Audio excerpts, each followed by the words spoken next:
Olá, tudo bem, pessoal? Como estamos? Hoje, então, a nossa conversa aqui no Portal Litoral em Pauta é com o professor Edson Trajano.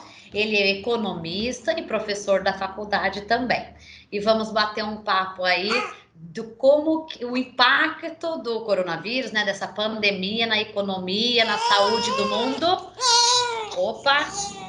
E né? E aí a gente parte aqui para o Brasil, mundo Brasil, até chegar aqui na nossa região do litoral norte. Temos aqui a participação especial da Bela, então vamos fazendo. Bem-vindo, Trajano, e traça para nós aí esse problemão que estamos enfrentando, mas que temos solução. Vamos lá, tem solução, né? Olá, Bruna. Olá, amigos do Litoral. É muito bom estar falando com vocês nesse momento. E é claro que eu preferia falar muito mais do sucesso econômico do que a crise que nós estamos passando. Verdade. Então, ou seja, nós temos aí uma situação bastante atípica, não só na economia, mas também em outros aspectos, principalmente saúde pública.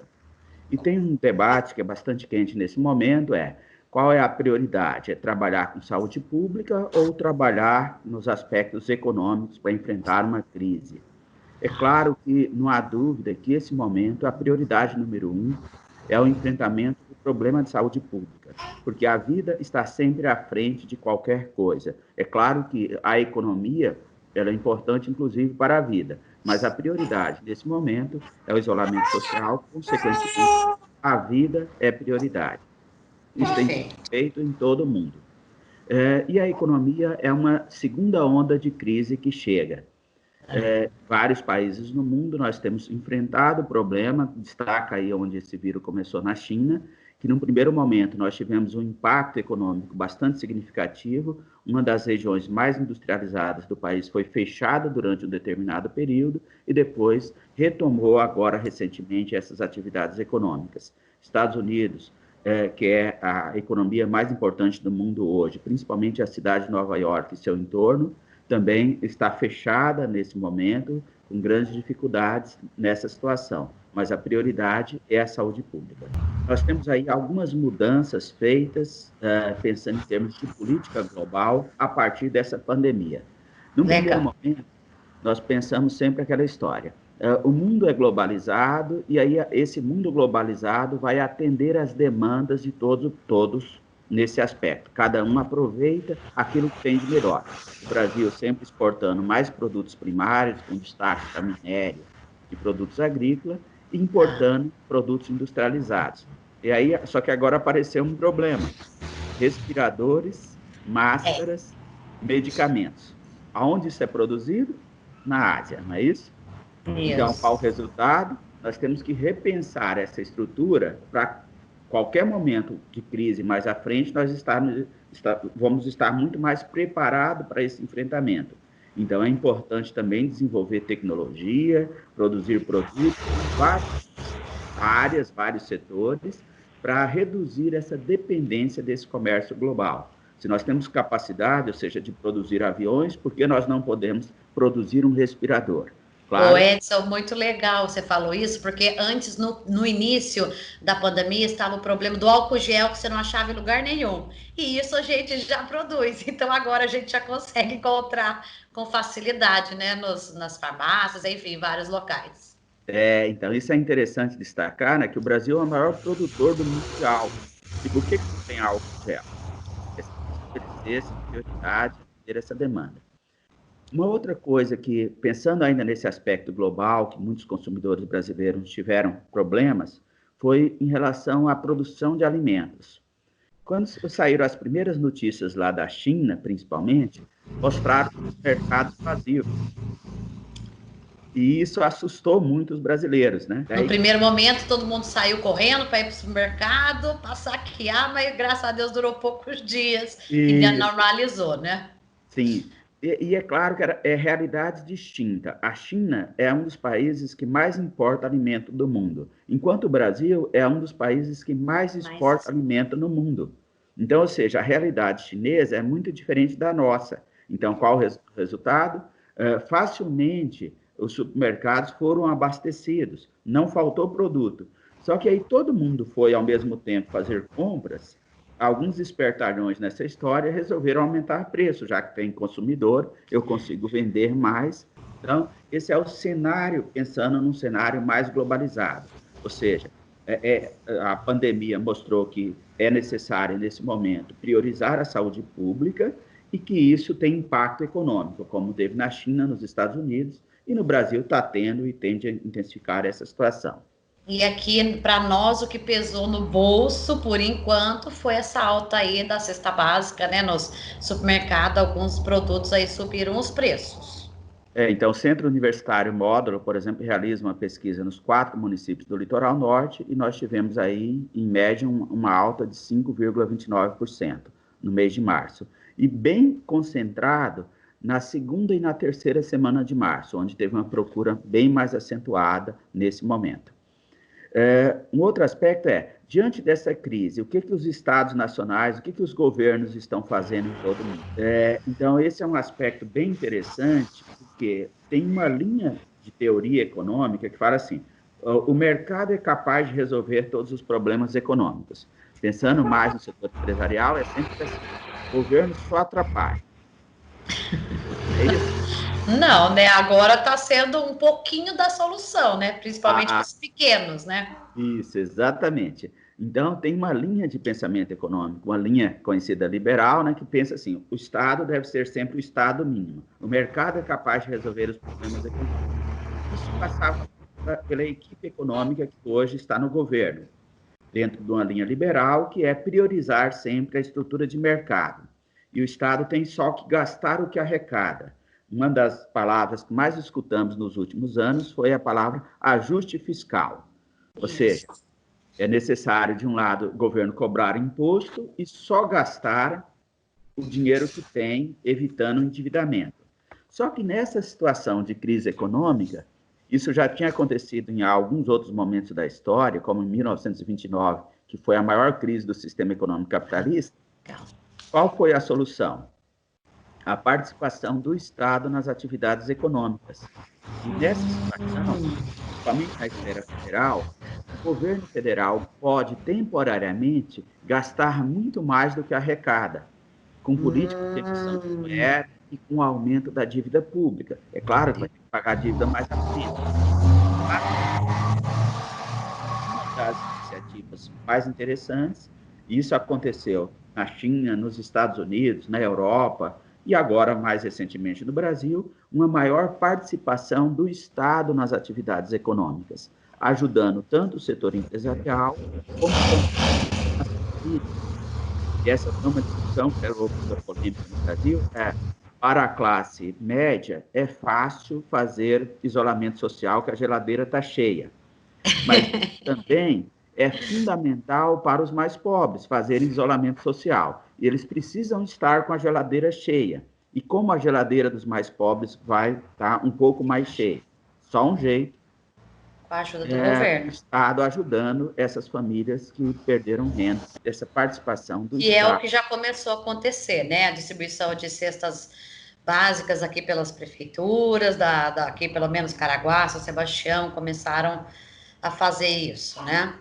Isso. E é interessante, até foi exemplo nacional, a Ilha Bela, que é uma das cidades que tem uma boa arrecadação com petróleo.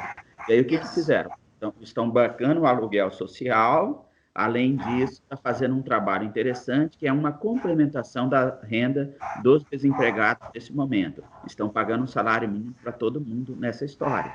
Olha que exemplo lá, né? Tem uma poupança, agora está usando a poupança para fazer com que o impacto da crise seja menor para essa população mais pobre. E o governo federal, com essa ajuda de R$600 para os autônomos e aumentando o valor do Bolsa Família. É claro que essas medidas já chegaram, principalmente na esfera federal, um pouco tarde, poderia ter sido pensado um pouco antes, mas antes tarde do que nunca, né? Mas melhor esse pouquinho do que nada. Exatamente, mas isso ajuda e tem que ser pensado até em possibilidades maiores no médio e longo prazo, dependendo da situação da pandemia. É isso que eu ia falar, porque assim, na verdade o Brasil, a grande maioria das pessoas trabalham no pequenos comércios, mas e os grandes? Porque até agora o governo também não falou os pacotes, né, para as empresas maiores, então como fica para eles também? O que lá fora eles estão fazendo e aqui ainda não fizeram? O que você acha que seria caminhos? Então, o governo já lançou um programa que tem esse auxílio também para as grandes empresas, de um modo geral. Não tão com tantos incentivos e não deve ser igual o tratamento para as pequenas empresas. É possibilitar, por exemplo, uma renegociação de contrato de trabalho. Se a empresa vai reduzir a jornada de trabalho dos trabalhadores durante um determinado período, o governo federal pode ajudar bancando parte desse salário, dessa redução de trabalho. A minha preocupação maior é a suspensão do contrato. Muitas empresas, isso foi possibilitado, suspensão de contrato por 60 dias. Mais de 1 milhão de trabalhadores já entraram nesse processo. Só que essa suspensão de contrato é um problema que daqui a 60 dias a atividade econômica não volta à normalidade. Consequentemente, o emprego vai impactar diretamente uma redução do salário daqueles que estão empregados. Ou seja, se o empresário tem a possibilidade de contratar alguém pagando um salário menor, por que ele vai contratar pagando maior? Então, isso provoca também uma redução da disponibilidade de renda no mercado interno brasileiro. Tem mais dificuldade para consumir e aí, consequentemente, a redução do padrão de consumo também reduz a própria produção. Então, é necessário uma política mais audaciosa por parte do Estado brasileiro para amortecer um pouco mais a crise. E isso, nesse momento, principalmente nos próximos 3 meses, para a renda das famílias nessa situação de crise. Foi um início, R$ 600 e ajuda às empresas. Entendi. E agora vamos falar um pouquinho, Trajano, muito bom esse cenário, já falamos um pouquinho que o governo tem feito. Claro que na Europa, Estados Unidos é uma ajuda muito maior, né? Sim. $6.000, enfim, né? Não tem nem comparação. Mas, e agora, quais os setores mais impactados aí da economia? E aí a gente chega aqui no nosso litoral norte. Não há dúvida que o setor mais impactado foi o setor de turismo, junto com o setor de transporte, principalmente transporte aéreo e terrestre, transporte de passageiro. Se as pessoas ficam em casa, esses segmentos acabam tendo um impacto econômico bastante forte. Também a cadeia produtiva do petróleo sofreu bastante. Isso é bem preocupante, porque as cidades do litoral norte do estado de São Paulo, elas têm 2 fontes de renda principais, que são as atividades turísticas e a atividade de petróleo. Nossa, as duas. O petróleo caiu muito no mercado internacional, agora ocorreu um acordo, pode ser que tenha uma pequena reação, mas chegou a ser vendido a menos de $25. Tradicionalmente, o barril de petróleo é em torno de $80. Então, uma queda muito acentuada, que vai provocar, inclusive, a queda da arrecadação das prefeituras de royalties de petróleo, com queda no preço do petróleo. Então, esse é um problema. E o turismo, que afeta diretamente as pequenas e médias empresas do litoral norte. Então, essa é uma situação bastante delicada nesse momento. E aí, para quem é pequeno empresário, microempreendedor, enfim, vive aí quiosques, restaurantes, né? Quem está podendo faz o delivery, mas ainda assim é uma demanda bem menor. E quem não está podendo, o que fazer, Trajano? Renegociar com fornecedores, que é o que a gente ouve, poupar como, se a gente não tem ainda nenhuma previsão, é o que, 2, 3 meses, para depois retomar como? Dispensar os colaboradores, enfim, não sei se tem dicas aí de como proceder agora nesse período para os pequenos. De um modo geral, tem uma vantagem nesse processo que a crise chegou em baixa temporada, num período de baixa temporada no litoral. Ou seja, o impacto vai ser um pouco menor e os empresários do litoral norte já estão acostumados a esse processo de alta e baixa temporada. Mas é claro que essa baixa temporada está muito mais acentuada nesse momento com comércios fechados. A dica principal agora é aproveitar os programas do governo federal e do governo estadual. Em quais desses programas essa empresa se encaixa? Perfeito. Por exemplo, tem programas de ajuda feita pelo governo do estado de São Paulo junto com o SEBRAE. Então, as empresas se encaixam nesse programa do governo estadual. O que o governo estadual pode ajudar? Governo federal tem a possibilidade, por exemplo, de negociar jornadas de trabalho com os funcionários, os colaboradores nesse momento. É importante manter o emprego desses trabalhadores, então vamos ter a sociedade com o Estado brasileiro para que, dessa forma, o Estado possa pagar parte desses salários. Então, ou seja, a primeira dica é ver qual o perfil dessa empresa, em quais programas pode encaixar e qual a ajuda que pode receber. Em segundo momento, nós temos que pensar, vou ter um dinheiro agora nessa parceria com o governo federal, tem possibilidade de financiamento até, mas mais do que isso, é manter a empresa ativa para quando retornar a atividade econômica uma normalidade, essa normalidade vai ser aos poucos, não vamos pensar que o Litoral Norte vai receber um monte de turista como recebia no passado. Essa é uma atividade que ela vai retomar aos poucos. E aí, se eu conseguir manter a empresa aberta, quando retomada essa atividade econômica, eu vou conseguir ganhar. Então, o grande desafio dos pequenos empresários é manter essas empresas funcionando nesse momento. Funcionando o mínimo. Agora, nesse momento, grande parte delas estão fechadas, não há dúvida disso, e agora é a hora de receber o apoio das políticas públicas, seja estadual, federal e até municipal. Algumas prefeituras também têm programas de auxílio às pequenas empresas da localidade. Aproveitar esse momento também, Bruna, para fazer um planejamento. Isso que eu ia falar. Ou seja, a vida não é a mesma antes e depois da pandemia.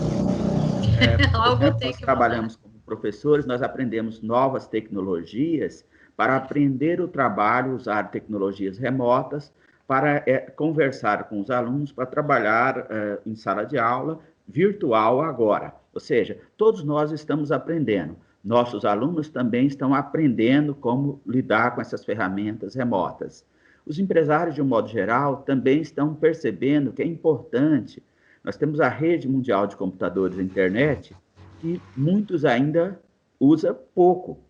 Observamos que tem um potencial enorme para ser usado, seja trabalhar com redes sociais, para as vendas virtuais nesse primeiro momento, mas e depois? Já pensou, por exemplo, na alta temporada, quando você tem a cidade cheia, muitas pessoas podem preferir ficar em casa do que sair naquele trânsito que não anda nas cidades do litoral norte na alta temporada. Também é um momento de aproveitar essa situação de vendas online para fazer essas vendas e entrega também no período da alta temporada, por exemplo. Usar as ferramentas remotas para divulgar muito mais os nossos negócios. Nesse momento de crise, nós estamos aprendendo a usar essas ferramentas e depois vamos aproveitar essas ferramentas para fazer esse trabalho. E é interessante também aproveitar essa ajuda que vem do Estado, do governo federal, para manter a empresa aberta, para adequar o seu negócio a essa nova realidade. E qual é essa nova realidade? A nova realidade é que nós temos muito mais trabalhos de forma remota. Perfeito. Tanto home office, tudo. Mas também com nossos clientes nesse processo. Então, planejar, reinventar a empresa, né? Ver essas novidades que surgiram usando mais tecnologia, usando mais delivery, drive-thru, entregas, enfim, novos nichos ou novas formas de trabalhar o negócio, né? Então, essa é a forma. É a dica. Então, pensando, né? Crise tem uma máxima que é a hora de oportunidade. Então, nós estamos tendo uma crise que está nos afetando todos nós, não há dúvida disso, mas temos que nos reinventar. E, principalmente, se eu consigo sobreviver à crise, eu vou sair muito mais forte. E todos vão sobreviver aproveitando as ferramentas que têm. É claro que é necessário também rever, inclusive, os empresários, os projetos de investimento. Não é momento de pensar em grandes investimentos. Não é porque tem linhas de crédito específicas que eu vou ampliar o meu negócio. É momento de permanecer vivo. Ou seja, nós estamos em stand-by, esse processo econômico, nesse momento. E depois, sim, na retomada, que será lenta, nós não sabemos ainda o tamanho da crise, porque o tamanho da crise depende do tamanho da pandemia, ou seja, Tem muita gente que está pressionando para reabrir logo o comércio, achando que a reabertura do comércio vai ser a salvação para a economia, quando, de fato, isso pode ser um problema mais sério ainda, porque se intensifica o problema de saúde, qual o resultado? Isso. Nós vamos demorar muito mais para sair da crise e os impactos sociais serão muito maiores. Nós temos que pensar que o governo federal tem capacidade de ajuda, assim como os governos estaduais, mas muito limitada. O próprio ministro falou, até 3 meses dá para aguentar. E não dá para aguentar muito tempo nesse processo. Então, nós temos que reduzir esse impacto nesse momento, dessa crise de saúde, para que nós possamos passar com mais tranquilidade esse processo mais duro que vem pela frente na questão econômica. Então, eu acho que você já está aí para a gente ir concluindo a nossa conversa. É isso, pelo um mês, né, que foi aí, começamos lá para o dia 20 e poucos de março, já vamos completar quase um mês aí de isolamento. A tendência é pelo menos abril, maio, né? Não temos essa previsão, mas até que cresça, né, que chegue no pico lá os casos e comece a cair. E aí, como eu me preparar como pessoa física, como é que fala, para quando voltar isso? Agora é a hora de eu pagar as contas, de eu renegociar, e por um outro lado, o consumo também diminuiu, né? De comércio, porque roupas é tudo só pela internet. Então é um momento de reaver, me planejar financeiramente, para depois, gradativamente, ir fazendo aí, voltando às compras ao normal, é isso? Sim, a prioridade agora são as necessidades mais básicas, né, do dia a dia. Pagando as continhas do dia a dia e grandes investimentos, nós vamos fazer mais despesa, vamos fazer depois. Depois de normalizada essa pandemia, esperamos que seja 2 ou 3 meses só mais duro, e aí voltamos à nossa normalidade. Mas esse é o momento de ficar de pé, priorizando primeiro a questão da saúde e depois nas nossas contas do dia a dia. Depois fazemos os projetos, e para fazer os projetos eu preciso estar vivo, por isso a prioridade é a saúde pública. Não só eu, como os familiares, os amigos, todo mundo precisa estar vivo nessa história. Então, por isso a prioridade é a saúde nesse momento. E vamos passar com maior tranquilidade com esse isolamento social nesse momento. E depois avançamos. Ou seja, avançamos com o ritmo e o cuidado que essa pandemia requer, respeitando os técnicos da área de saúde. E depois, no segundo momento, os técnicos da área de economia. Legal. Então, aí, chegando para esses finalmente, para o finalmente da nossa live, é essa mensagem, então, de otimismo, né? De, primeiro, estamos vivos, né? Precisamos cuidar da saúde e nos prevenir. A melhor forma é ficar em casa, é esse isolamento social. Aproveitar esse momento para replanejar a vida, para depois disso. Então, agora poupa tudo, só os gastos mínimos mesmo, conseguir, pagar as contas básicas, aproveitar qualquer ajuda que tenha nesse período, e depois, aí sim, vai voltar o turismo, vai voltar a viajar, vai voltar a rever todo mundo. E aí, aos pouquinhos, a vida vai voltando. Com certeza, Bruno. Nós já passamos por muitas crises e não é essa crise que vai nos abalar. Toda vez que passamos por uma crise, saímos mais fortes. E isso vai estar acontecendo também. Eu sei que para os jovens é a primeira crise que estão passando, mas nós já tivemos problemas também nessa questão econômica bastante sério e por razões muito menos relevantes do que a de hoje. Eu lembro lá na década de 70, quando eu comecei na faculdade de economia, nós tivemos, de um dia para o outro, um determinado presidente da República resolveu bloquear todo o dinheiro da população naquele momento. Isso gerou uma crise extraordinária, muitos até se mataram, tiveram problemas mais sérios psicológicos e tal, e passamos aquele momento. Agora é uma situação bem atípica, bem diferente dessa, e que nós vamos passar, porque uma das grandes vantagens desse processo é que eu observo que a população está muito mais unida nesse momento, tem uma solidariedade muito grande e todos estão aproveitando o momento para que nós possamos ser cada vez melhor naquilo que fazemos e nas nossas vidas, no nosso dia a dia. Muito obrigado pela conversa, fico à disposição para papos, espero, com notícias mais positivas em um outro momento. Olha, Edson, muito bacana essa conversa, até para a gente entender exatamente o que é realmente essencial e importante na nossa vida. Nem tudo é dinheiro, apesar que o dinheiro move, né, tudo, mas até sem saúde não tem o que não tenho o que fazer. Eu queria só aproveitar também, agradecer o Edson e os nossos parceiros, né? Nós temos aqui o Tio Coxinha, a Nara Moraes, que é consultora de imagem pessoal, maquiagem, o Açaí Mix JCR, o escritório aí de odontologia Praia Odonto, o Instituto Você do Litoral Norte, a Tatiana Souza Podóloga, o Grupo Focus Líder do Geraldo Contador, o Alegro Restaurante, a Rádio Antena 8 Comunitária. Então, só para dizer isso também, Edson, todos esses são parceiros, nós estamos fazendo permutas, estamos trocando serviços, e é assim que a gente vai sobreviver nesse período. Com certeza. Se Obrigado. reinventando. Valeu, abração, tchau. Obrigado. Tchau.